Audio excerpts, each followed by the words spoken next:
और सच्चा आशिक कभी बेवफा नहीं होता। अर्ज किया है, कौन कहता है लड़कियां इश्क नहीं करती है, जरा गुफ्तगू तो करके देखो, वो भी चुपचाप मोहब्बत की आग में हर रोज जलती है। कौन कहता है लड़कियां इश्क नहीं करती है, जरा गुफ्तगू तो करके देखो, वो बेचारी तुम्हारे इश्क की आग में कभी जलती है तो कभी मरती है। हाय रे इश्क, दिल का क्या कसूर, तेरी यादों ने कर किया जीना भी मजबूर। हाय रे प्यार कैसा ये रोग, हंसते हंसते रो पड़े,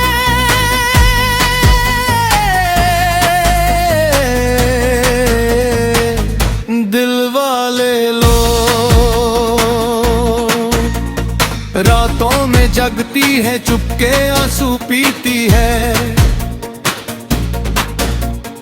हंसते चेहरे के पीछे दिल में दर्द लिए जीती है। कोई समझ ना पाया उनको, सबने बस ठुकराया है, जिसको टूट के चाहा उसने दिल ही उनका जलाया है। वाह वाह, क्या बात है, मोहब्बत वालों की अलग ही जात है।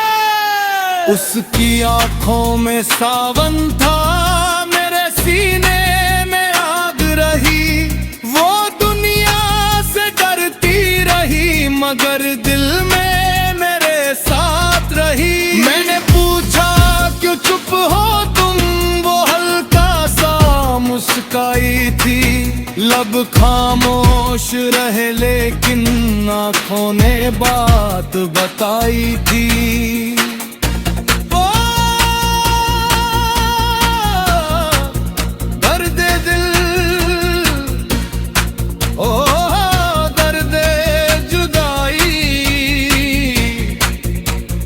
समझ न पाया ये कैसी रुसवाई, इश्क अगर सच्चा हो तो रूह तक उतर जाता है, जो दिल से निभाए उसको रब भी मिल जाता है। इश्क में हंसना भी रोना है, दिल का लगना खिलौना है, जिसको चाहो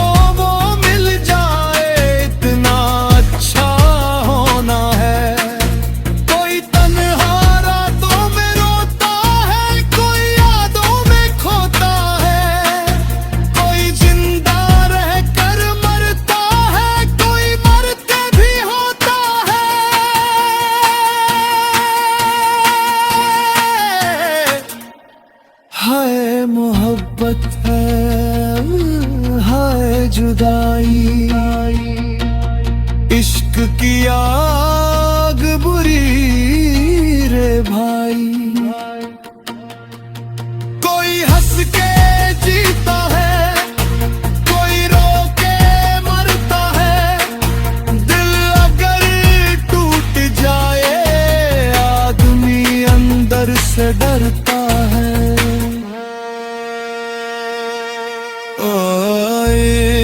इश्क मोहब्बत,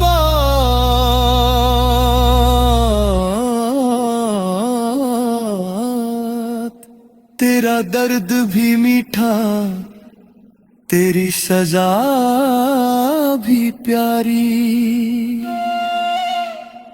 गुरु चंद्रगिरी की कृपा से मितवा ने दर्द सुनाया है। बलजीत सिंह मितवा कहे इश्क ने सबको रुलाया है।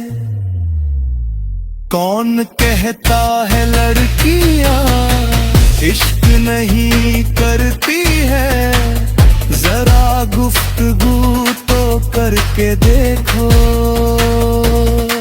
वो बेचारी तुम्हारे इश्क की आग में कभी जलती है तो कभी मरती है।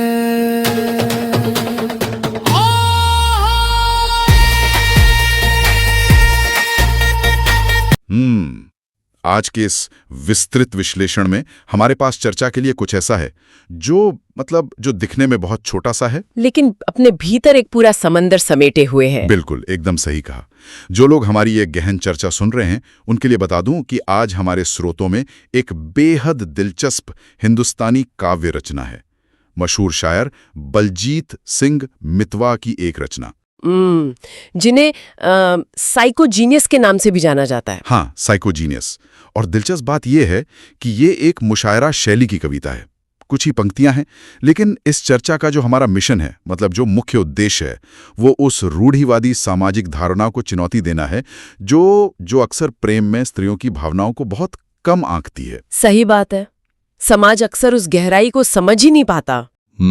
और इसी गहराई को समझने के लिए हम देखेंगे कि कैसे इस कविता में आग के एक बहुत ही शक्तिशाली रूपक का इस्तेमाल हुआ है, स्त्री के आंतरिक भावनात्मक संघर्ष और उसके मौन समर्पण को समझाने के लिए। लेकिन मुझे जो सबसे अजीब बात लगी इस स्रोत में, वो अंतिम इमोजी। हाँ, सोचिए, एक तरफ विरह की आग की बात हो रही है, तड़प की बात हो रही है, और कविता के अंत में एक जोर जोर से हंसने वाला डिजिटल इमोजी लगा है। जो आंखों से आंसू निकलने वाला हंसने का इमोजी होता है। बिल्कुल वही। ये विरोधाभास, ये जो कॉन्ट्रास्ट है, वो सच में हैरान करने वाला है। देखिए, अगर हम स्रोतों की सप्रसंग व्याख्या पे गौर करें ना, तो ये विरोधाभास यूं ही नहीं है। इसके पीछे एक बहुत गहरा मनोविज्ञान है। ये महज कोई हल्की फुल्की प्रेम कविता नहीं है। तो फिर ये क्या है? ये असल में स्त्री के उस आंतरिक भावनात्मक संघर्ष का एक ऐसा दस्तावेज है जिसे समाज अक्सर अनदेखा कर देता है।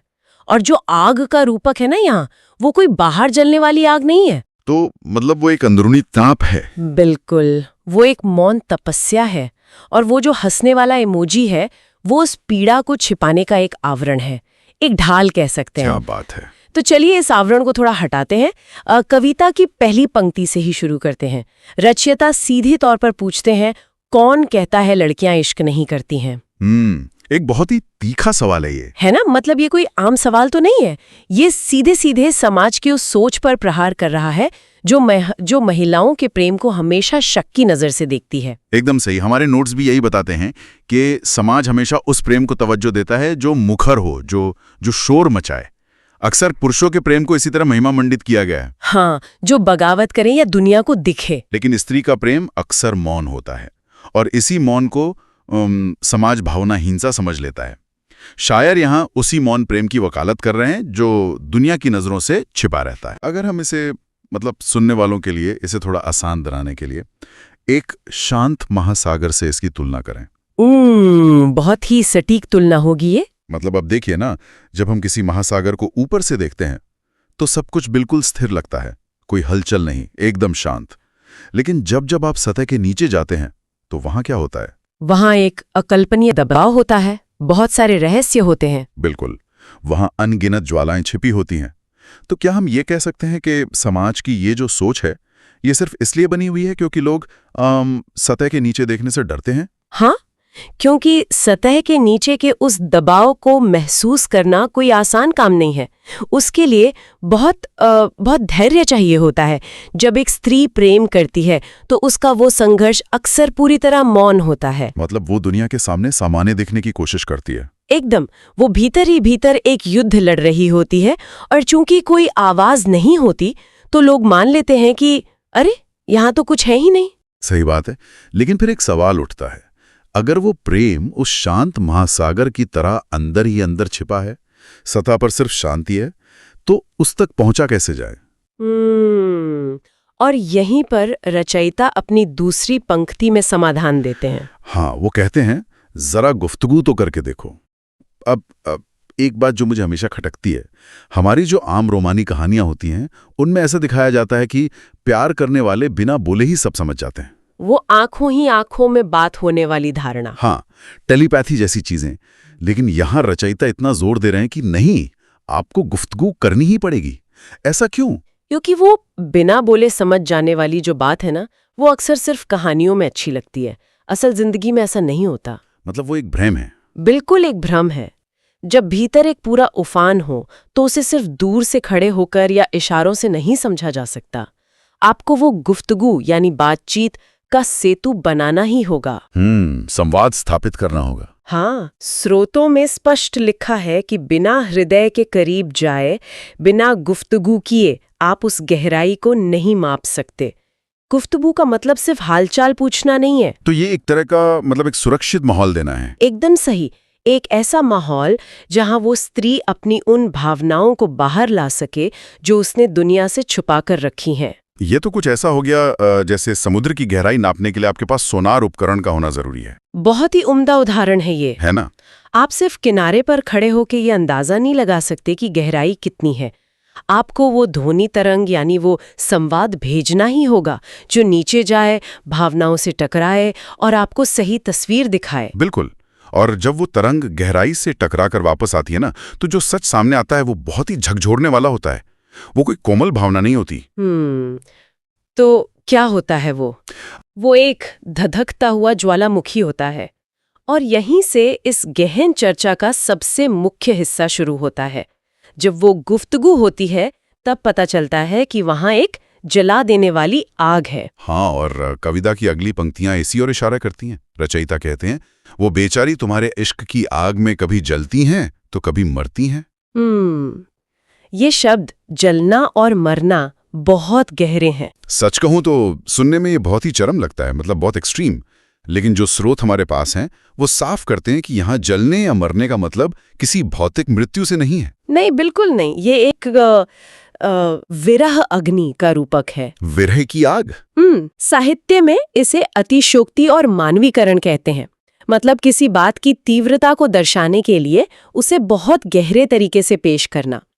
एक स्त्री जब प्रेम करती है तो वो चुपचाप उस विरह वेदना को सहती है जो उसे भीतर ही भीतर राख कर देती है। एक बात और जो यहाँ ध्यान खींचती है वो है बेचारी शब्द का इस्तेमाल। आमतौर पर हम बेचारी किसे कहते हैं? जो लाचार हो, जिसकी स्थिति बहुत दयनीय हो। हाँ, जिसके पास कोई विकल्प ना हो। बिल्कुल। तो क्या शायर यहाँ स्त्री को कमजोर बता रहे हैं? नहीं, यही तो सबसे बड़ी गलतफहमी हो सकती है। सप्रसंग व्याख्या में इसे बहुत स्पष्ट रूप से समझाया गया है। यहाँ बेचारी का अर्थ लाचारी नहीं है, इसका अर्थ है प्रेम के वशीभूत होना। मतलब अत्यंत संवेदनशील हो जाना। हाँ, वो जानबूझकर अपनी सुरक्षा दीवारें गिरा देती है, वो अपना अस्तित्व तक मिटा देने का साहस रखती है। ये लाचारी नहीं, ये तो चरम स्तर का समर्पण है। तो ये सिर्फ कोई चंचल भावना नहीं है, ये एक अग्नि परीक्षा है। बिल्कुल, एक तपस्या है ये। जब आप तपस्या और तिल तिल कर जलने की बात करती है ना, तो मेरे दिमाग में एक अगरबत्ती की छवि आती है। अगरबत्ती? कैसे? मतलब आप देखिए, जब एक अगरबत्ती को जलाया जाता है तो वो कोई शोर नहीं करती, वो पूरी तरह से मौन रहकर तिल तिल करके खुद को राख में बदल देती है। हाँ, अपना भौतिक वजूद खत्म कर देती है। बिल्कुल। लेकिन वो ये सब इसलिए करती है ताकि उस जगह पर उस प्रेम की, उस भाव की महक हमेशा बनी रहे। ये बिल्कुल उस स्त्री के बलिदान की तरह है। बहुत ही खूबसूरत तुलना की आपने। और इस तपस्या के स्तर को समझने के लिए हमें रचयिता के पृष्ठभूमि को देखना होगा। हाँ, बलजीत सिंह मितवा जी की पृष्ठभूमि। स्रोतों में इसका बहुत ही दिलचस्प जिक्र है। उनके जो मार्गदर्शक है गुरु चंद्रगिरी महाराज, और उनका जो जुड़ाव है देवभूमि श्री शिव कामेश्वर धाम और जय किरमारा गांव से, और एक बहुत ही ऐतिहासिक जगह टीला राख। ये कोई सामान्य पृष्ठभूमि नहीं है, ये पूरी तरह से एक तपोभूमि है। तपोभूमि मतलब वो स्थान जहां ऋषि मुनियों ने कठोर तपस्या की हो। ठीक कहा। तो जब कोई रचयिता ऐसी मिट्टी से जुड़ा होता है जहां की हवा में ही तप और त्याग घुला हो, तो वो प्रेम को सिर्फ एक दुनियावी चीज नहीं मानता। मतलब वो उसे भी एक आध्यात्मिक साधना की तरह देखता है। बिल्कुल। इसीलिए इस कविता में वो आंतरिक संघर्ष सिर्फ एक आकर्षण नहीं है। मितवा जी के लिए वो स्त्री एक साधक है जो खुद को प्रेम में राख कर रही है। हाँ, और टीला ए राख सिर्फ एक जगह नहीं, बल्कि उस स्त्री की अंतिम भावनात्मक स्थिति का एक प्रतीक बन जाता है।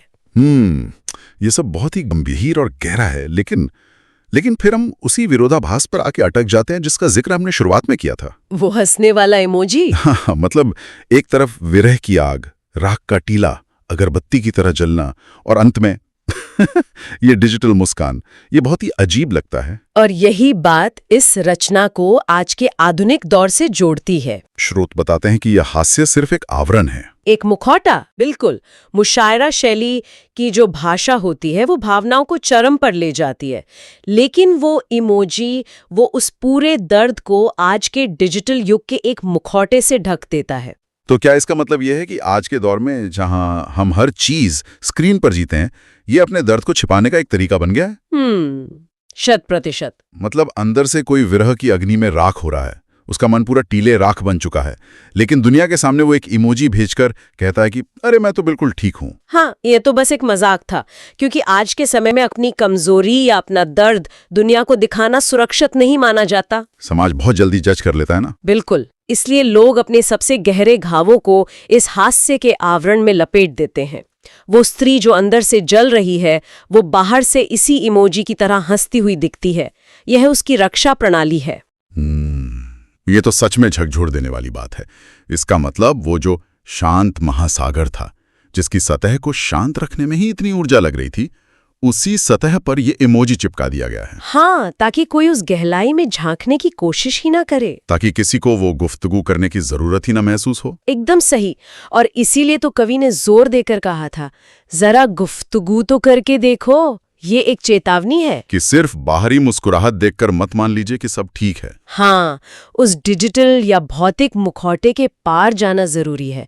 ये समझना होगा कि मुशायरा शैली में भले ही अतिशयोक्ति हो, लेकिन उस स्त्री की जो मानसिक तड़प है वो बिल्कुल वास्तविक है। तो अगर हम इस पूरे विस्तृत विश्लेषण के तमाम हिस्सों को एक साथ रखकर देखें, तो जो तस्वीर बनती है वो बहुत ही विचारणीय है। सबसे बड़ी बात तो यही है कि स्त्री के प्रेम को कभी भी उसके मौन से या बाहरी शांति से नहीं आंकना चाहिए। वो मौन कोई खालीपन नहीं है। बिल्कुल नहीं। वो एक महासागर है जिसमें अकल्पनीय ज्वालाएं छिपी हैं, और जो रूढ़िवादी सोच इस प्रेम पर संदेह करती है, उसे अपनी धारणाएं बदलने की सख्त जरूरत है। और संवाद के बिना, यानी बिना उस गुफ्तगू के, किसी के हृदय का असली सच नहीं जाना जा सकता। और जो आंतरिक संघर्ष है, जो विरह की अग्नि है, वही असल में उसका सबसे पवित्र समर्पण है। वो एक मौन तपस्या है। और सूचनाओं की इस तेज तरार दुनिया में, जहां सब कुछ बस दिखावा है, ये चर्चा हमें एक बहुत ही जरूरी संदर्भ देती है। हाँ, क्योंकि हम रोज ऐसे कितने ही लोगों से मिलते हैं, हजारों डिजिटल इमोजी भेजते हैं। बिल्कुल। हमारे आसपास ऐसे कई लोग हो सकते हैं जो बाहर से एकदम शांत दिखें या उस इमोजी की तरह जोर जोर से हंसें, लेकिन उनके भीतर कोई बहुत बड़ा संघर्ष चल रहा हो। किसी बहुत बड़े विरह की आग में वो जल रहे हों। किसी की मुस्कुराहट को ही उसकी पूरी सच्चाई मान लेना हमारी सबसे बड़ी भूल हो सकती है। सतह से नीचे उतरकर सच्ची गुफ्तगू करना ही एकमात्र रास्ता है। ये एक ऐसा सबक है जो सच में रिश्तों को देखने का नजरिया बदल सकता है। और अब जब हम इस गहन चर्चा के अंतिम पड़ाव पर आ गए हैं, तो मैं एक बार फिर उसी ऐतिहासिक संदर्भ पे लौटना चाहूंगा। टीला ए राख। हाँ, टीला ए राख, एक ऐसा स्थान जहां तपोभूमि में सब कुछ जलकर राख हो चुका है। हमारे श्रोतों की इसी नींव से एक बहुत ही गहरा सवाल जन्म लेता है। जो लोग हमें सुन रहे हैं, मैं चाहूंगा कि वो इस पर जरूर विचार करें। अगर कोई हृदय इस मौन तपस्या और विरह की आग में जलकर अपना सारा वजूद मिटाकर पूरी तरह से एक राख का टीला बन जाए, तो क्या उस राख से कुछ नया जन्म ले सकता है? क्या प्रेम में किया गया इतना गहरा और मौन समर्पण किसी इंसान की आत्मा के भूगोल को हमेशा के लिए बदल देता है, ठीक उस ऐतिहासिक टीले की तरह जो तमाम तूफानों के बाद भी अपनी जगह पर कायम रहता है, जिसे कभी मिटाया नहीं जा सकता? ये एक ऐसा विचार है जिसे मैं आज हमारे सुनने वालों के लिए यहीं छोड़ना चाहूंगा। और इसी के साथ हमारी आज की ये श्रोतों की पड़ताल यहीं समाप्त होती है।